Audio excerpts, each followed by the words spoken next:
Group. This is the 20th day of February. The year is 2023. Leo ni Monday. Wale ambao wanasema Monday Blues. Tunataka kusikia jinsi ambavyo weekend ilikuwa. And it is 6 days after Valentine's. Wale ambao walienda men's conference, tafadhali, please share the notes. We'd like to be part of that society and community as well. Tusiachwe nyuma, maana tumegundua kuna makosa fulani madogo ambazo bado tunafanya hapa kama wanaume, lakini kumbe mawaidha yalipeanwa kule siku ambayo kulikuwa na men's conference. Ulikuwa wapi siku ya men's conference, Mr. Tuku? Mimi nilikuwa tu around. Na karibu sana katika show ya leo. Asante sana. Nasikia uli engage in the bloody beef business over the weekend. Na tulikuwa tumeongea hii maneno. Sasa ninasikia tena engage in the bloody beef business. Yeah, the bloody beef business. Kidogo over the weekend nilialikwa pale ambapo tuliweza kukutana na marafiki ambao walikuwa wameandaa kikao fulani kidogo. Bado tunasema shukrani sana kwa Bwana Javan Mbuga ambaye alitulika kule maeneo ya ilikuwa inaitwa Nkoroi. Kule Rongai ndani, Ongata Rongai na ndani kabisa. Nkoroi iko wapi? Unafika Rongai na unapita Kiserian, sasa pale unaanza tu kuona homes. Pale ni si watu hivi wanaishi bana. That is, I think, it's the upcoming runda ya hiyo maeneo. Na kuna butchery zuko na kuna slaughterhouse. Sasa najua pale tunaelekea, lakini ndio ili kuna slaughterhouse kule. Ili hao mbuzi wao wamechinjwa na wamefanywa hiyo mambo. There must be a slaughterhouse somewhere, and we were not in any way financing the bloody beef. Why were you having beef? We had this conversation last week. You see, the problem with Kenyans is especially you. You preach in water, at the back you're having double black of something else. Hata wale ambao wanaenda kwenye altari tunasema they preach preach wine, but wanatumia vitu zingine. Now, Mr. Sharon. Yes, please. How was the weekend? The weekend was good. What is trending? I've seen your hashtag for today. Yeah. Sijui nini watajaribu kuambia. You're telling us it's hashtag the weekend rap. Yeah, it's the weekend rap. We just tried to catch on a little of a few topics that made headlines in the past week. Zingine ambazo pia zimekuja over the weekend. And just before we get into it, it's good to remind our followers that you can be part of the family by following us on our social media platforms, our social media handles. Tupate pale kwenye mtandao wa kijamii wa Facebook, Thuku Mwita Thuku, and Sharon Paul SP. Na tukirudi katika mtandao wa YouTube, tupate kwenye Sharon Paul Media. Sharon Paul Media, that is on YouTube, and Thuku Mwita Thuku. And still, as we go about the engagements of over the weekend, I met a few friends who have been really part of this growing platform. Now, listen, SP bana, how can we chip in? How can we be part of your growing small family? Wakaniambia bana, jaribu leta jinsi ambavyo tunataka tuwasaidie. That's the reason why you are seeing our paybill number hapo kwenye screen. Whatever you have that you can share to support this growing baby. We are crawling kidogo, lakini baada ya muda si mrefu tutakuwa tunakimbia. Share, and we will be very happy to acknowledge whatever we shall be getting in terms of supporting this show. And that's why waliniambia boss bwana, hatutaki kutumia pesa kwa nini? Hii pesa mtatumia vibaya na Mwita. Tunataka pesa iende kwa account. Tunataka pesa iende kwa account ya nini? Ya kazi.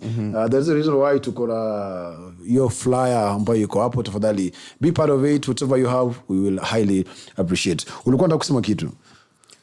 I was talking on the pay bill. And nilikuwa nataka maybe kidogo you explain to us what's your vision with this industry that you're trying to create up. So basically, just on a very brief statement, try and explain to us what the focus group is all about and where you're looking to maybe go ahead with it. what you looking to achieve? Yeah. The focus group, as we always call it, is our online TV show that we always try as much as we can to make sure that we bring it to you every day of the week. Hata kama itakuwa ni siku 4, siku 5, kama ni Monday to Saturday as well. We are coming forth to engage with our listeners, our viewers, wherever they are, trying to partner with some stakeholders and people who also like to be part of the family. So as we grow, as we are, as at now, we are requesting for you to be part of this family, to subscribe, to follow us, and that's the reason why we keep on asking you to be part of the family by subscribing and following us. We are still a young baby, but we are growing. Going further, we are trying to make it a family kind of platform where we will be engaging more with our viewers and, as I said earlier, stakeholders who will be coming forth in terms of helping us broaden our viewership online, because you see, currently everything is going to the digital world, the online platform. So this is where we want to dwell. This is where we want to grow. We'll be part of stakeholders and associates who will be coming along to be part of us by marketing, bringing you very interesting focus group discussions, as well as marketing products and services for our clients who will be coming in. We already have a few, but kuna maswala kidogo ambayo tunafanya kabla tujakuja hewani now, and in a few days or a week too, tutakuwa tunakuja hewani nao. Unaweza ongezea kidogo pia as well, manake unajua tukiangalia katika hierarchy, wewe ndio mkurugenzi mkuu, mimi nikikufuata hapa in charge of media visibility. Yeah. I think Mr. Sharon, you put it in a very good order. It is a good idea that you've come up with. Hopefully you're going to create something out of this, and for us to appreciate our viewers. I think it's only right that you tell us what the weekend wrap is all about. What do you have in store for us? What is tukianza mambo na over the weekend and the weekend wrap, we're trying to touch on a few events that took place the previous week now for the weekend. Tuko na huyu mheshimiwa ambaye anaitwa Honorable Peter Salasia wa Mumias East. Kuna matamshi ambayo alitoa hapo kidogo, nikaona ameguzaguza watu. First of all, ni Salasia ama ni Salasia? Salasia. Mimi namuitaga Salasia, sijui kwa nini. But as long as tunajua ni nani ambayo you're making reference to. Yeah. So he was there on the podium. It was one of the rallies that the Babas fraternity had. Yes. And alikuja kwenye podium pale akasema, na wale vijana wadogodogo ambao pia waliweza kupata tikiti ya kuingia kwenye hivi viti vyeo vya uchaguzi. Yes. Waliingia pale kama hawana chochote. Yes. Na sasa wameanza kurusha matamshi mabaya ati wanatukana baba. Yes. Yeye mwenyewe alikuwa anaongelea Women Rep Bomet. Yes. Akasema bana, nitampachika dude mpaka anyamaze. Hebu tutafutie hiyo soundbite. Kwa sababu jamaa, first of all, Mr. Salasia, I think ako conflicted with the job description alipatiwa. Kidogo ni kama mimi nilikuwa nafikiria ni influencer, kidogo na naona ni mbunge. Lakini he's a good guy. He's trying to make his wave. He's also trying to be relevant. I think catch up na hii kitu inaitwa politics. In Kenya you need to be either a comedian, not a so upright person upstairs to keep relevance in this field called politics. Politics, you know. And I think he's catching up really well. Yeah, as he grows into this, it's his first time being there. Yeah. Unaona kama kidogo imekuja na surprise na it's all mixed reactions. He's there so much excited. Hata nimeona juzi hapa anasema ndipo anajifunza kuendesha gari bana. Nikashangaa mtu anajifunza kuendesha gari na a very powerful machine bana. Yes. Unaona, there was a video going around. Yeah, I'm looking for that soundbite as well. Tukipata, we will share with the director tuone kama tunaweza ipata ikuja hewani.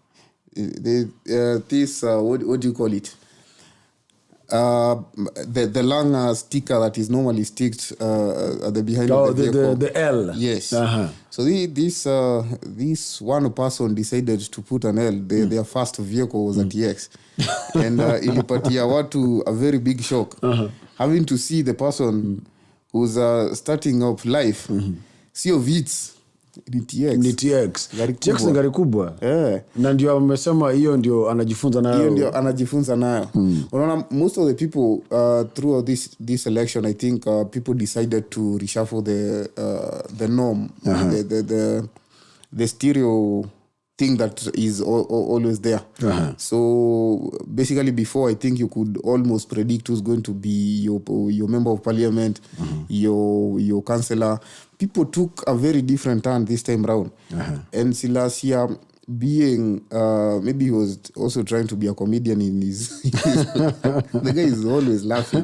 Anacheka kila chochote. He's ever laughing. He beat a very serious matter that needs some serious facial expression to be addressed. Atakuwa anacheka. But I think it's a total mixed reaction of excitement, shock. Unajua pia anapata hiyo culture shock kidogo kutoka pale alikuwa hadi pale yupo saizi. I think bado hajasink ati mimi ni mjumbe. Mimi ndio nimesimamia hii maeneo ambayo inaitwa Mumias East katika ndani ya gatuzi la Kakamega. Kidogo bado it's sinking. They're only 5 months into. Yes. But actually 6 months. 6 months. You are talking about something. Continue. You know this guy and most of the politicians. I think this is his trademark. Now he's playing it quite well. Silasia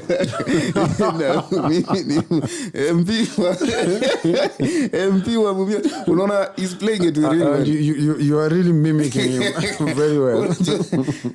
I do not know if this guy is trying to pick up something that will keep him relevant. Ama this is the way he's always been. I do not know. People in his constituency know him better than we do. Tutakuwa tunamjua as time goes with the kind of engagements ambazo atakuwa nazo with the public, with his constituents, with the member of the parliament. So it's an open book for him. Acha ajaze hiyo kitabu yake. Then you wanted to add on something? Yeah. I'm trying before we get to what he said. I want you to play this soundbite for the Kenyans kidogo so they can hear and see if this is not made up stories. Okay. Is it ready? I can bring it it's ready. You can play for the Kenyans. Next week uko Kasarani tena kidogo tu. Just listen. Sasa nyinyi wale wabunge wakina Parashina, mbona mnataka kutoroka huko? Mtaacha kama hamuna county. Nyinyi msiache Ole Kina akatembea peke yake. Alafu wale vijana vidogo ambao wanatusi baba, kuna kengine kalichaguliwa kama kana pesa kama Peter Salasia. Kanaitwa Toto. Kanaongea tu kwa baba, tena kaweka mimba next week huko Kasarani tena. So that is Peter Salasia for you. So the guy said Toto is the women rep for, I think, for Bomet. Yes. And she's one of the people who did really well in the last elections. Not only did she win the election, she also got to get the nomination for UDA. And you know, especially for Bomet, in nominations, the UDA zilikuwa moto. I think the ground was hot. Yeah. I think nomination did. And she's one of the youngest ever to be, actually the youngest, not one of, she's the youngest to run for women rep, both nationally and in the county she was vying for. You know, you getting a UDA ticket nomination in Bomet, ulikuwa umeshinda hiyo kiti. People knew ulikuwa ushashinda the moment you pata nomination. Exactly. Kwa kijalo tunasema hiyo umepata hiyo kiti nyalodia, yani it's gone and gone. It's gone and gone. So I think she knew she was the women rep before she got to the national election. Kidogo pia nimeona kama mambo na mapenzi yamemshika. Alikuwa na huyu akaondoka, huyu mwingine akaondoka. Sasa kuna mwingine. Pesa attracts people and so many things. Sasa niliona watu pale wakisema ni kama anasukumiwa hii kitu. anahagiwa amesimama hivi kama mkuki. She's still young. Hii mambo ninampatia exposure, so hajatambua hii mambo sana. She's coming to the limelight, being on the glaring cameras and publicity kama ulijua wako umezoea. Yes. Boss kidogo lazima itakushtua. Sasa Silasia, I think the perfect match for Toto is Silasia. Na Silasia alisema atafanya kitu kama alisema bana atamnyamazisha miezi 9 tusimuone. And I think Silasia with the comic he has, it's the best dawa for I think these two people should link up and Silasia is also a bachelor. Yes, presumed. He's also a bachelor. Na alisema atamweka kitu. So, I was looking at the photos zenye zilipigwa Toto when the proposal was coming along. Toto didn't even hug back.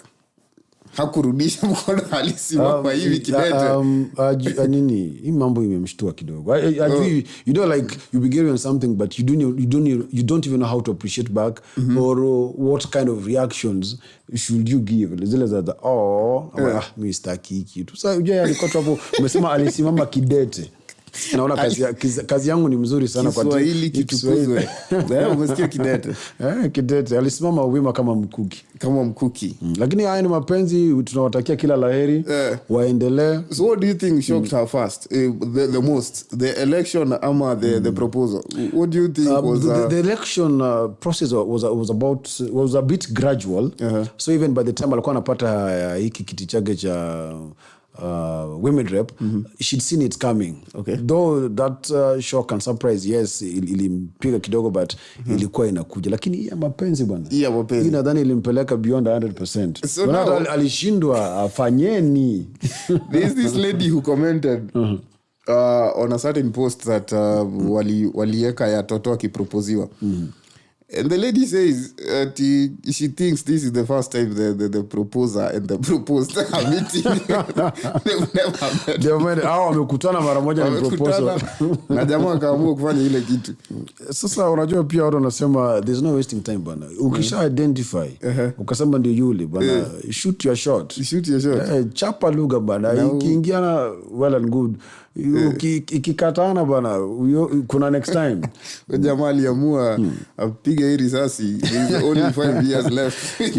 And getting back to bwana mheshimiwa Honorable Peter Salasia, vile unamuita Salasia.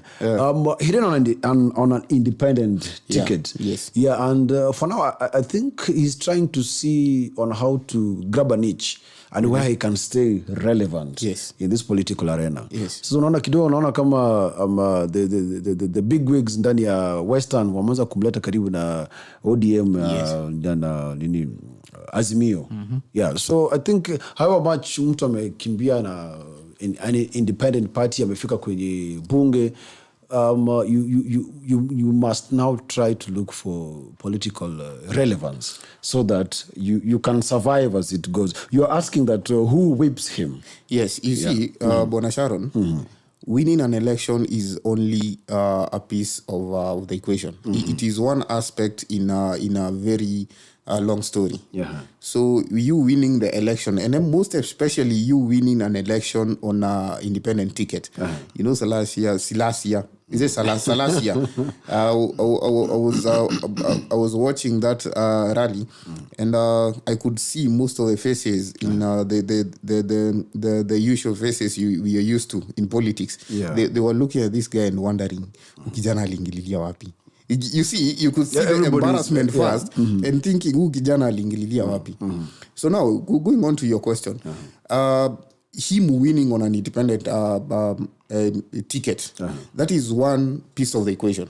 Now he's in parliament. In parliament, there are so many things to be done. First of all, he needs someone to show him direction. He also needs someone to help him whip, what do you call them? Votes, not votes, to numbers in parliament. So basically, he will need to place certain bills. He needs to do some motions there. He will need people to back him up. Yeah, you understand? I get you. And for him to also stay relevant. You see, an independent ticket will only play wise once. He'll need to go back to the ballot, and he's quite young. Going back to the ballot, now when Alishinda have regrouped and started now planning, they have 5 years to plan. He has very little time to plan because he also needs to deliver for the people of Mumias. Ako kazini lazima pia angalie post 2027. Exactly. Yeah. And you know, people he took the ticket from have 5 years to plan. Hakuna kitu ingine wanafanya. Washaanza mikakati now. So now he's trying to align himself with the better option for him. And the better option for him here being the Azimio. You see Mumias and that part of the country. Yeah, that is Kakamega and the entire western region. Yes, is so much swayed with Raila as a person, not necessarily Azimio. And I think he aliketi tu akapiga hesabu zake na pia akaitwa na akina Oparanya, people who know politics better than he does. I'm not saying he doesn't know politics, but I mean, there are those who have been there before him. Who've been there before him. And I think they told him this is the way to go. And we know we are in opposition, but he party yetu huyu ndio anasema. Na ni vizuri ushikane na mtu mwenye anasema hii. You see, he's not vying for presidency. He's vying for a constituency. I've said it right. I'm getting better by day. Yeah, so basically, I think these people advised him and told him, pia yeye mwenyewe I think aliangalia akaona, I need to roll with these people. Yeah. For it's called political, for you to survive politically. For you to survive politically, I need to roll with these people. Yeah. Unaona hata kwa vita ukienda, there's always the reason why you'll never see a single person going to war. Yeah, you when you're going to war lazima utakuwa na wale frontliners na Yes. An entire battalion. Exactly. Yeah. And kutoka watu wa communication, sharpshooters. Exactly. Yeah, you know, we watch a lot of Western movies, so we can go to war virtually. Yes. So to put that on rest, Bwana Salasia, tukutakia kila laheri katika kufanya kazi kwako, but please tupatie results bwana. Ulisema Toto hataenda scot free. Hata ndio mara nilikuwa nakwambia, you know, he has 2 tasks hapa. Akona task ya kwanza, delivering for the Western people, actually for Mumias people, and he also need to deliver for the rest of the country because he did make a promise. And as a politician, we expect we are putting him to task. We expect him to deliver. Hatutaki kuona, tunataka kuona Toto being blessed. Yes. Tunawatakia kila laheri. Kila laheri. Na kila kitu kitakuwa shwari. So I'm trying to look for another soundbite that I wanted us to share. Maybe just tell us what it's about while you're looking for it. Yeah. I'm not, I think it was over the weekend. Kenya is a company. Na katika hii kampuni kuna wale ambao walipanda. Sasa wale ambao walipanda ndio watakuwa wa kwanza kuvuna. It's a company, and in every running of a company there are the majority shareholders and then the minority shareholders. So the soundbite they were still looking for should actually give us a very good a wrap of what you're looking for, but we are looking for it. So hii Kenya kukua kampuni with its majority shareholders and minority shareholders as well. Majority shareholders wamambiwa mlifanya kazi mzuri. Mlichagua huu mrengo, mlipanda mbegu, ni wakati wenu wa kuvuna, mtavuna. Kwa wale ambao walikuja kama wanaringaringa kidogo, pia hatutawaacha, lakini mtaweza kuvuna baada ya hawa wamevuna. Ile kidogo ambacho kitabaki ndicho ambacho mtachukua.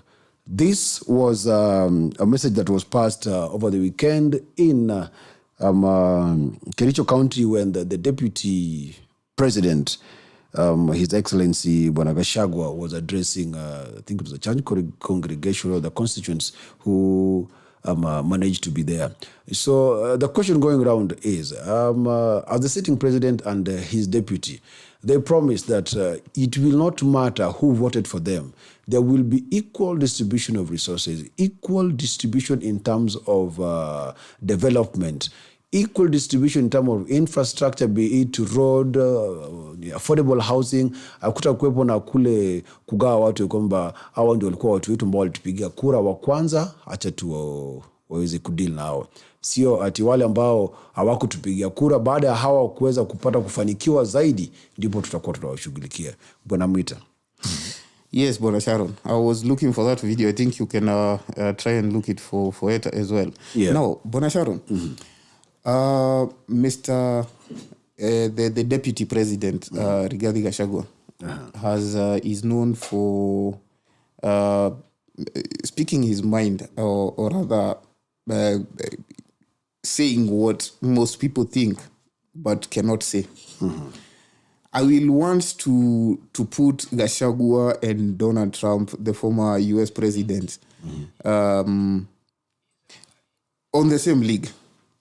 Because I would say, if you look at Donald Trump, most people hated him, but he still got to be the president because he was saying what plain and raw. Yes, what most people were thinking, but wouldn't say it loud. Now, coming back to Gachagua, Gachagua is saying what most people are thinking, but cannot say it loud. You get? You just want you can unpair so that I can. I've already. So now, you will see most people are thinking what Gachagua is saying. But now coming to as a country, I think the deputy president is out of order. Because when you say that now, or whatever you want to me, you see, most people will get what the deputy president is trying to say. But the layman like me will not understand what the deputy president is trying to pass across. So me, who did not vote for William Ruto somewhere in Nyanza, somewhere in Laikipia, we look at the statement and hear the statement the deputy president is saying, a very reckless statement, by the way, and think, so mimi sitapata maendeleo sababu sikuvotia na Gachagua. Sikuvotia Gachagua. So that Mama Sharon in Homa Bay, that Mama Thuku in Laikipia will sit down and think, now where am I going? If I have to wait for SP who voted for Gachagua to get his share of development, where will I end up? Oh, you found the bite? Yeah, I found the bite. I think you played. Let me just cut you a little, we can share it. Mutaki kusikia mambo ya ile system na nini? Muka invest, mukapanda, mukapalilia, mukaweka mbolea, mukamwagilia maji, wakati ya kuvuna ndio huu. Na itakuwa namna hiyo.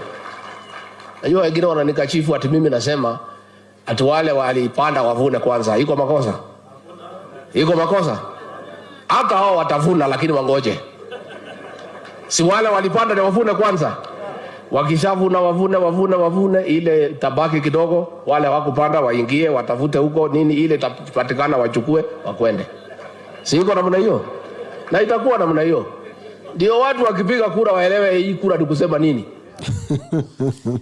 It's a long one, but that bit of wale walivuna kwanza ndio wale walipanda kwanza ndio watavuna. Wale hawakupanda watangoja kidogo, wakuje waangalie ile kidogo mimi baki wachukue wakwende ili waweze kuelewa hii kupiga kura ni nini. You can proceed now. Mr. Sharon, you see what the deputy president, and I think what he was trying to mean is the appointments that are being distributed all over. But you see, for me, sitting here without that knowledge, will think that the president is addressing every other person who did not vote for the administration. This administration, to be precise. And I think this is a very wrong statement to make. This is statements you make in boardrooms when you're there with your colleagues who are in the same lineup. This is statements you make to other politicians, maybe who did not vote for you, in silence, in boardrooms, when the rest of the Kenyans are not watching. But you see, when you make such statements, when the Mama Mboga in somewhere in mashambani is watching and listening and have to maybe interpret whatever you're saying, na aketi afikirie, so mimi maendeleo nitawaipata lini? Manake anajua maeneo yake hawakuvutia the current government. The current government. Yeah. So when and to put it blank, like he put it, when I have to watch maybe Mama Sharon somewhere in Homa Bay, where this administration got is it 1%? Alisema tulimpatia Oyeyo is a rat. Tulimpatia kura yetu yote ilikuwa inatoshana na panya. So now you see your cousin who's not very versed with these political termings ama interpretations, and askie this statement afikirie, why am I leaving? See, let me just take my life and move to another country, because basically there is 5 years with this administration. You get? There is 5 years. Yeah. Within those 5 years, saizi ndio siasa imeanza, hata saizi ndio hiyo administration imeanza kufanya kazi, hata haija set up its affairs well. Haijamaliza hata kufanya appointments. Yeah. So we are only 6 months from the time they got in. We have 5 years to go. This is the first year. Hata ndio iko half. 4 years and a half. 4 years and a half.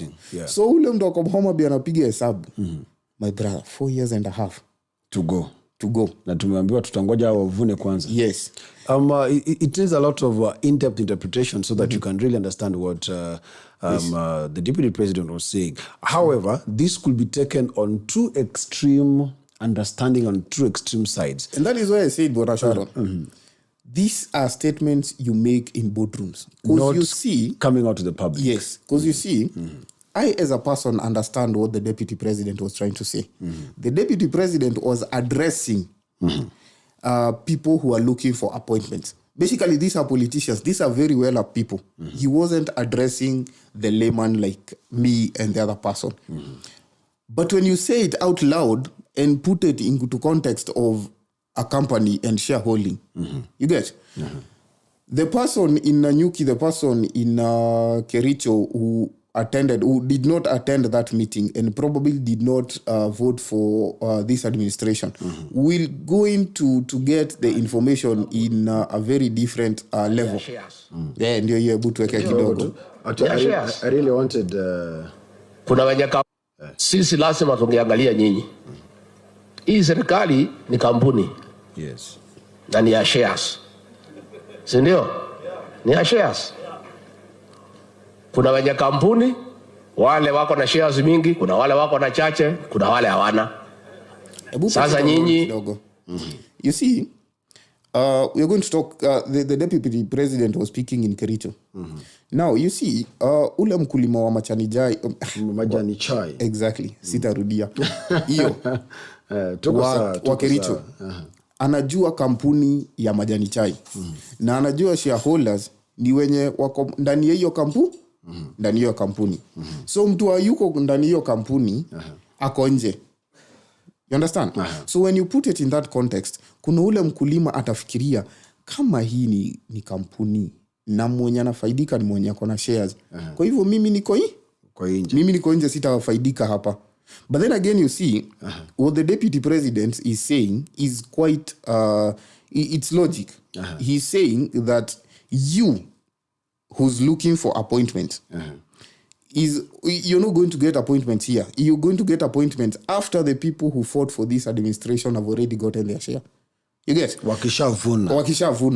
But then again, you see, it is a very dangerous comment because sasa mimi mwenye si understand what he's saying is going to interpret it in my own version. And my own version is saying that Mimi, as a Kenyan who did not vote for this administration, is only going to wait up until 5 years are done for me to get my fair share. My share. This is not fair because I'm not getting anything.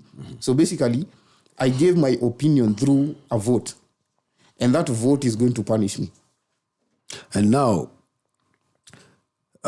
when the president was in Homa Bay the other day, he toured almost a bigger part of Nyanza. It also comes with a contradicting phrase from what the president was saying. The president was saying, muwe mulinipigia kura mukanipatia uyeyo. Mimi nishakuja hapa kwanza kuvumbua miradi, the projects, affordable housing, and he talked about completing some roads, building the pie in Homa Bay. In Siaya, he promised them, I think, a very big complex for a laboratory or something, an education center, something of the sort. So you see, the president is trying to say, alipigiwa kura na wananchi milioni 8 kitu. Wale ambao wakumpigia, hayo yote yamepita. Sasa ni wakati wa kufanya kazi. I will work with everybody. Iwe ulinipigia kura, hukunipigia. Kufika over the weekend, the deputy president is there with this phrase, which I really feel it's very dangerous. Yeah. So we can dwell in this for a long time, but we can give it to you as a food for thought. Think about it. Whatever best way you want to interpret it, let's keep it rolling. Share it on our comments where we are going live. Find us on Facebook, Twitter, Sharon Paul SP, that is Facebook, Thuku Mwita Thuku. On Twitter, leave those comments. We'd like to get to know how the conversations are going and how best we can engage with you. Thuku Mwita Thuku as well on YouTube, right? Yes. And Sharon Paul SP. Hapa katika mtandao kuna jamaa ambaye amekusalamia haswa jina lako wewe, amesema this guy Mwita Thuku and his young brother SP. So keep talking because when we stop, then kaboom, everything will go the highway. Yes. That is Javan Muga, a very good friend of mine who invited us over the weekend. I even talked to tulipiga simu. Yes. Tukapo na Lihanda Isaac. Yes. Itwa Aizo. Aizo mwenyewe amekuwa family member sasa. Hiyo ni kijana kwanza ya Silasia. ni member ni a constituent. Kwa hiyo ni constituent wa Mumias East. Ni mtu wa Silasia. Shukran sana ni bwana Lehanda Isaac, Mr. Aizo. Tuko hapa na Nelly Noel Anyango, rafiki yangu sana kutoka Gatuzi la Homa Bay. Kuna kitu ambacho amesema hapo and hii tutapiga gumzo baada ya show. Tuone vile ambavyo tunaweza saidiana. Na wengi wale ambao tumeweza kuwa nao hapo, nimeona Kakai Wasilwa yuko ndani, Walton Reed, Bobby Javan, anaitwa huyu Georgiadis Odondi, majina nayo. Tuko hapa na George Omondi Wododira, tuko na Harrison Bahati, kijana ambaye Kiswahili chake bwana kachanipa sana, kazi ngumu hata kusoma yale maandiko ambayo anafanya pale kwenye mtandao wa kijamii. Fazul. Huyu anaitwa Bahati Harrison, is a good friend of mine. Eric Okelo yuko hapo, tuko hapo na Wodmin Yeke, Moriza Mek yuko ndani, Otieno Anyango pamoja na huyu ni Abiswa Maarifa. Abiswa Maarifa ni kijana wangu fulani yako maeneo ya pwani kule. Chochote ambacho wamesema kutoka maeneo yako hapo? Anything? Sasa kuna kitu hapa ninataka kuangalia. Na iwe inaitwa aje? Kukanya mtu. Iwe onyo. Iwe onyo. Kwako na wengine kutoka Homa Bay. Hatutaki mzungumzo ambazo hatu understand kwa hizi comment section. That's why I'm here. Sababu looking at this very beautiful lady, Nelly Anyango. Nelly, siongea hata mimi nisikie. Najaribu kucheka lakini sicheki sababu nashindwa naweza cheka uniambie ulikuwa unataka kunipiga. Lakini these are beautiful people. I told you I'm more famous in Homa Bay than you are. Yeah, yesterday I was meeting my friends from Homa Bay and everybody bora kunisalamia na nizo bana. Wapi Thuku Mwita? Hari Thuku, nisikia ninaitwa Hari Thuku. Wewe unaitwa Hari Thuku. Noela, Nelly, tuko pamoja. Nimekuona na kidogo tu tutakuwa tunaongea zaidi mambo hayo. Now, moving on to our next topic. Just to give it a wrap. The other time we talked about the bloody beef. Yes. This bloody beef was this beef that for it to reach some people's table, some people have to shed blood. And we said, let's stop this killing. It's something that is happening along the Northern Corridor, West Pokot. It's very bad. And then now, katika yale mikakati ambayo serikali ilikuwa inafanya. Even the cabinet secretary for defense is the Honorable Eden Duale aligazette the deployment of the KDF to support the Kenya Police katika hiyo maeneo. Sasa kila ambacho tulikuwa tunajaribu kuangalia after them being deployed to the bandit zone, there has been a lot of discussions of is it legal, is it constitutional, and then now the other biggest question that I really wished Java Numuga and Felix Boss could be here to help us crack this. Actually, I'm trying to look for Felix because Felix would be in a more informed position to tell us about the Sharias around deployment of our security forces. But Sharon, first of all, I think the need for our soldiers in those areas was very much needed. It's only that a government runs in a certain way. You see, if you're going to deploy any officers, especially our KDF, you will need a vote from the parliament.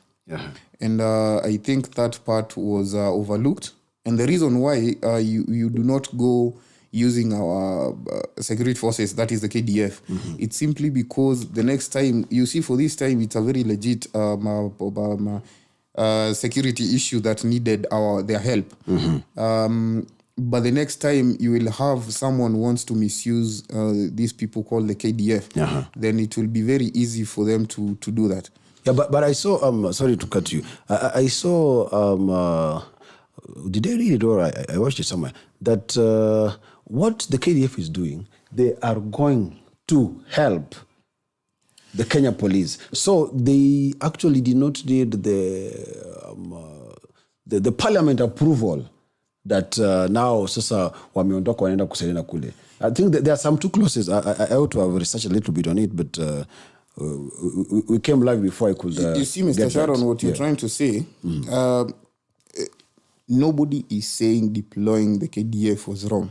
Deploying the KDF was the most important thing that needed to be done right now, because these bandits are going overboard with this.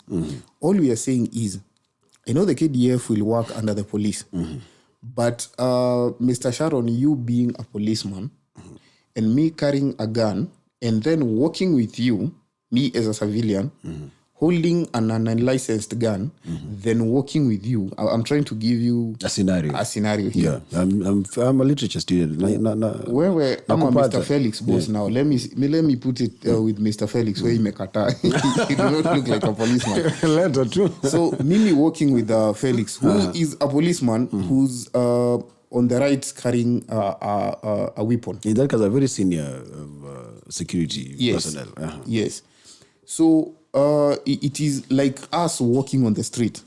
Then me walking with an AK-47 and putting my arguments that there is insecurity in town, na niko na polisi hapa mwenye ako licensed kukuwa na bunduki. So me walking with them makes it right. It does not make it right. No. You get? I get. You get my point? I get your point. Simply, and you working with a policeman who's licensed to carry a gun, and you who's not licensed to carry a gun, lakini umeweka AK-47 hapa kwa shingo umetembea nayo town. So alafu just what I need, you who is a civilian with this unlicensed gun, wewe unataka kupiga mtu risasi. Unataka kupiga mtu risasi alafu wewe unataka now this case study, now we have Felix.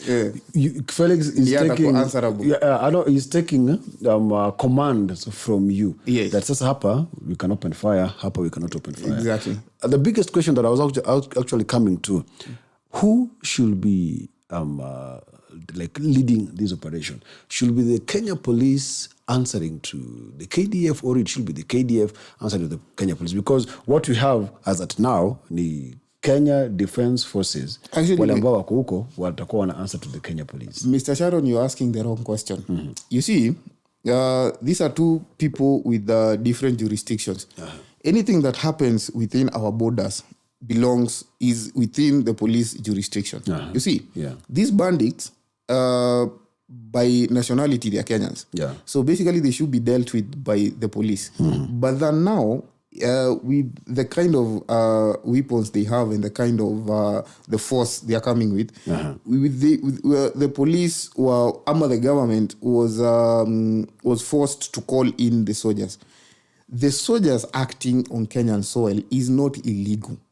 Very legal. What is illegal is them going without the permission or the approval of the parliament. Of the parliament. You get? Yeah, and that's what I'm telling you. There's a clause that I think when I was watching news the other time, wakasema, it is not going to be a Kenya Defence Force operation. They are going to help the Kenya police. That is why they didn't need a parliamentary approval. Now, put it in like that. I'm not very versed with the clause you're talking about, but them acting under the police, I do not think it's the issue. Although those chain of commands is very necessary when it comes to the discipline forces. Yeah, exactly. But I think the question that in this conversation that we are having, when the opposition leader is more concerned about is the deployment of the deployment of the KDF without the permission of the parliament. Because the next time you're going to have Sharon is needed by the KDF, we are also going to place the same explanation that we placed in this. This is also urgent that we need the KDF. We need the KDF. Yeah. You see, we've seen in multiple times where our parliament have gone over and beyond, especially when it works most appropriate for them, working until midnight. I don't think anybody would be opposed to sending the KDF to Turkana right now. It was very much needed. All that was needed was the parliament to meet. It did not matter if it is going to be Sanane Usiku and approve on this thing.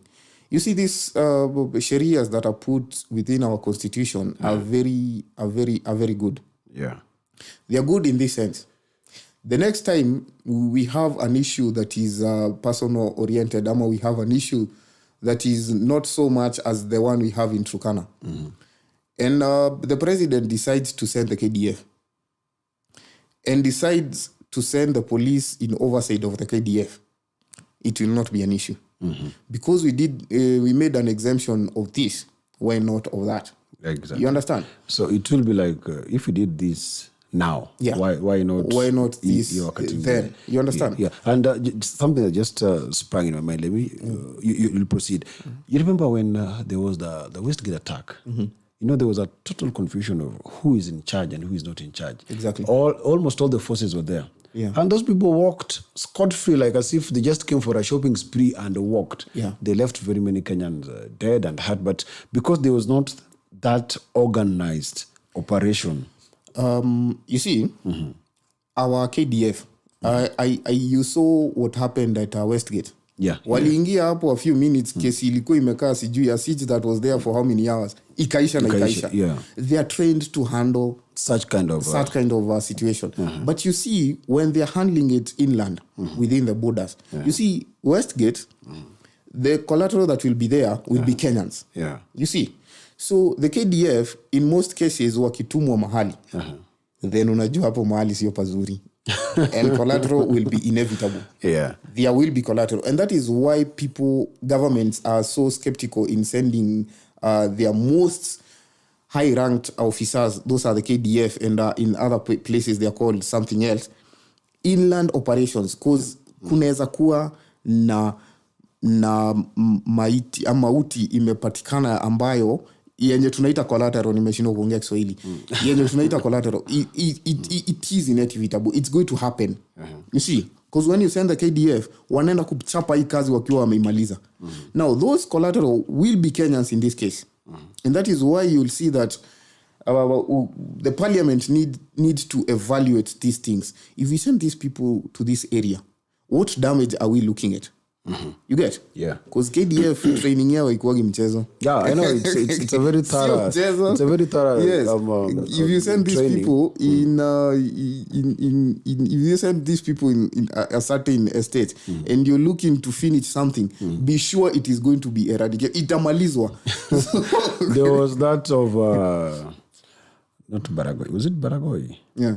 There's some two places that the KDF has always been sent Na wakiingia huko bana Kapedo, most kazi inafanywa. Kazi inafanyika. Yeah. There's a reason why you will see insecurity in Nairobi town that has gotten to levels unimaginable. But the KDF will not be deployed to such places. Because that is not the area of That is not their area of jurisdiction. So basically, I get the president's point. We need to deploy these people to finish this thing called banditry within this region. But you also need to look at what the opposition leader is talking about. Yeah, which is very important. It is equally important. You get? Yeah. So I think we leave this to the experts. Yeah. Not actually the experts, because the experts will do nothing in this case.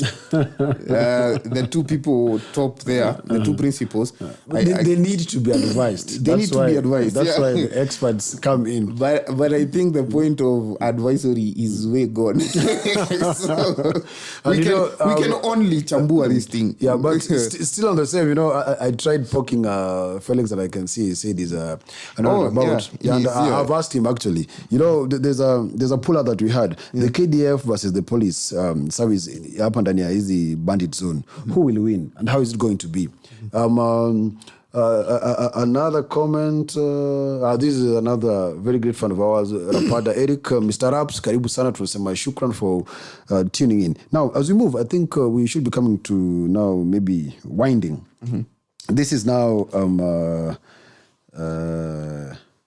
matters civil service. Mr. Kinyua Joseph, the genius. Huyu mtu bana, iko serikali that can really wish him away. You see, Mr. Sharon. Mr. Kinyua Joseph is back to the State House. Yes. As previously worked as the head of civil service and senior civil servant. State House controller. He also was the boss to the PSs. You know that? Yeah, PSs are also civil servants. Civil servants, yeah. And these people reported to him. And each and every other civil servant in this country was under him. He had two roles. One as a civil servant's head. The second one is the State House controller. And he made a debut in this in 1997? Sorry? Aliingia 1997. Yes, that is when Moi was exiting. Yeah, that is when he got into, not exiting, the last term. The last term, That is when he got into this civil service business. And then Mwai Kibaki never wished him away. Yes. Uhuruto tena wakamchukua. Alafu tena sasa nimesikia time ya Uhuru, that is when he got the supreme roles. Yes. Na sasa ninaona he's back. Anaitwa Mr. Fixer. Nimesikia State House kuna, for lack of a better word, kuna nuka. He had to be brought back to fix. Yeah. To fix. You see, the same reason you see, what do you call them? Jeshi generals. What do you call Jeshi in Kizungu? Army generals. If you ask me such kind of a simple question, yes. you make me go blank.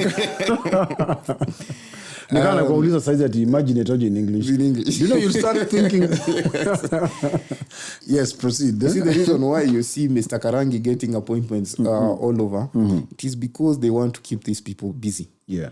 These are people with so many secrets. These are people with so much knowledge. Yeah. Mr. Kinyua single-handedly took these two roles. And he played it so well. And he did the perfect job. Yeah. And now the incumbent president, His Excellency Dr. William Ruto, nasikiaga akitwa Bill by the spouse. Now, you see, he's worked with Mr. Kinyua before. You saw Mr. President was the second most powerful person in this country in the previous regime. He was the deputy president. Yeah. And he knows quite well what Mr. Kinyua is capable of doing. And Mr. Kinyua, I don't think tunaweza mkashifu. This man is well versed with his trade. Anajua vizuri sana what he did and what he's been called back to do. Yeah, and that's why I think he walked with his head high. Exactly. Coming back to State House. Yes. The appointment is for how long? It's I do not know. But I think it's for the whole term, for the whole 5 years term. This is someone you cannot do away with. This is someone who knows how to to put the affairs of the government in check. And I think he's going to work. This is what I say. Please become something that you will be wanted. Do you know how proud Mr. Kenywa is? As much as you see him, he's aging. I don't think Mr. Kenywa is that old. Lakini zile kazi amepatiwa zinamzeesha, inampiga miaka juu ya miaka. But I think also, sorry, for the good work that he did, yes, that's why he's been recalled. And I think to help them fix what is happening. Yeah, nasikia unga imekataa kushuka. Wamesema the millers walisema bana, brace yourself for higher prices, harder times. Yeah, so, but there's something Mr. CK alituambia. Suffer for 2 years, then the rest is ikuwe mzuri, rather than tujiekelee burden za imetoka huko burden za horo aku niguo ndirakwira no ndiratho moka hora ndona kinya githwari ndirathiyega, but tujiekelee hizi subsidies zote that we need to offload these extra amounts from fuel with subsidies. We need to offload these extra amounts za unga na subsidy, so to suffer for 2 years, then the rest will be okay. There is a question you posed to CK when he made that comment. Now, who's willing to wait for 2 years? We have suffered enough. Yeah. Do I really need to wait to suffer for another 2 years? Who's willing to mniambie nini bei ya unga itashuka? The reason why we have this maandamano tayari yameanza, the anti-government protests. You see, when the government is checked and pushed, we won't wait for those 2 years. Yes. Government itaona kuna waka moto. And you know why? And you have to bring, even if the subsidizing thing will have to come back. Yeah. But I'm telling you, there's this cartoon. voted. I saw this cartoon on one of the dailies whereby there was a vehicle kwa garage, and the leader of opposition, Mheshimiwa Raila Odinga, is trying to fix he's trying to fix this vehicle. Anajiuliza mbona hii gari ya maandamano ilikuwa so strong wakati wa Moi na wakati wa Uhuru, and is not so strong now wakati wa administration. But let me tell you something. The reason why you see Mr. Raila very hopeful when he's making rounds around the country, it's because he knows right now the burden is not so strong. If this thing is going, we are going to work with the CK's theory of suffering for 2 years as we embrace the next 3 years. Trust me, this vehicle is going to come four-wheeled. Itakuja na fujo ingine mbaya sana. All powered. All powered. Manake for sasa, people are still weighing. Tuone wamesema tunaenda. But it will reach a point that I think people are going to lose their patience.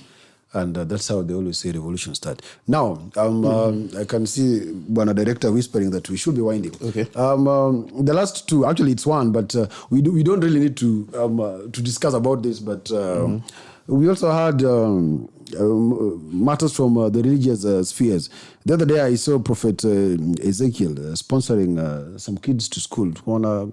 Kama kanisa pia imeanza to give back to the society. Sorry? Prophet Ezekiel. Had, I don't know, was it 1,200 or 1,600? Yeah, had a very good number of kids that he sponsored. Akasema wanalipia fee, I think from 1 to Form 4. Is this now the church giving back to the society or what? Because we are always used to, we are the ones who give to the church. And then on other spheres as well, we saw the God's chosen prophet of war. Yes. Aliponya vilema kweli kweli. Unajua, there's something I'm trying to look at. Kuna hii kitu ambayo our boss alishare. Na akasema kidogo tu, I'm trying to get it. Uliona award ama ushaiona award akienda mahali, my friend? Hey, the security details bwana. Ushaimuona? The security details pale bwana, si jokes bwana. Sio jokes. So now ni okay. Facebook yangu imekataa kukuja hapo. So now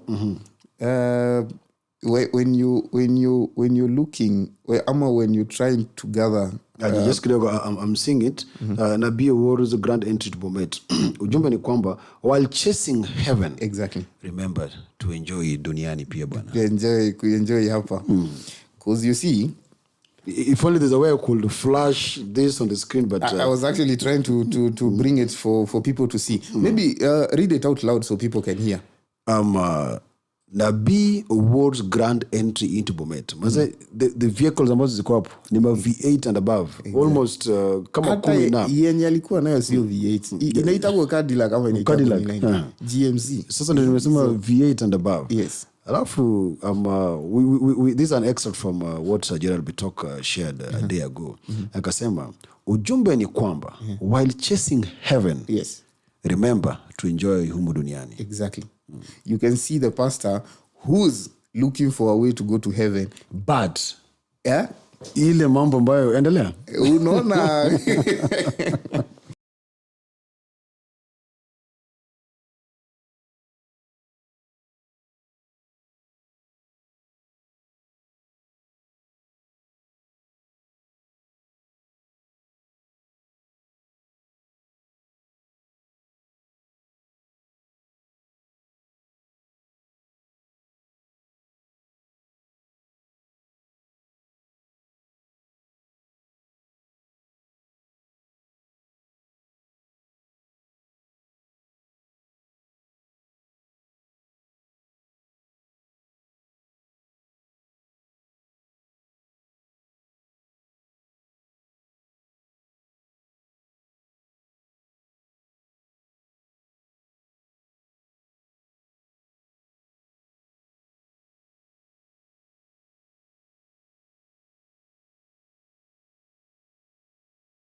Next person alishirisha mzuri. Wewe ni Mungu jini.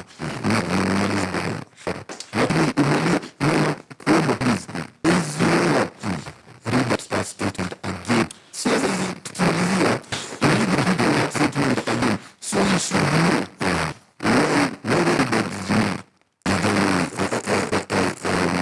Studying to study that.